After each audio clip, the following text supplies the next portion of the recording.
আসসালামু আলাইকুম। শুধুমাত্র আল্লাহ সুবহানাহু তাআলা সন্তুষ্টির জন্য এই সত্যিটা ছাড়া আর কিছুই আপনাকে তার কাছে টানে না। এছাড়া তারা ঈমানদার, আল্লাহর সন্তুষ্টি অর্জনের চেষ্টা করে, অতএব আমরা তাদের ভালোবাসি।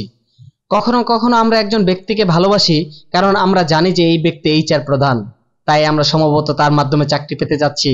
তো আসসালামু আলাইকুম, কেমন আছেন আমার ভাই? যে হাসি ইসলামের জন্য নয়, কারণ তার অবস্থানের জন্য। কখনো কখনো আমাদের কাছে এমন একজন ব্যক্তি আছেন যিনি খুব ধনী এবং আমরা তাদের শুভেচ্ছা জানাই সালাম, রিয়ালের কারণে, ডলারের কারণে, ইসলামের কারণে নয়। কখনো কখনো একজন ব্যক্তি দেখতে খুব সুন্দর হয় এবং তাই আমরা তাদের অভিবাদন জানাই সালাম। খুব জনপ্রিয় একজন মানুষ, সালাম। কিন্তু আপনি দৈনিক মিশে আসা লক্ষ লক্ষ সম্পর্কে কি যেখানে সালাম নেই? এটা কিভাবে হতে পারে? আল্লাহ সুবহানাহু তাআলা আমাদেরকে সালাম শব্দটি উচ্চারণ করতে পারি এমন লোক তৈরি করুন, এবং এটি বিনামূল্যে।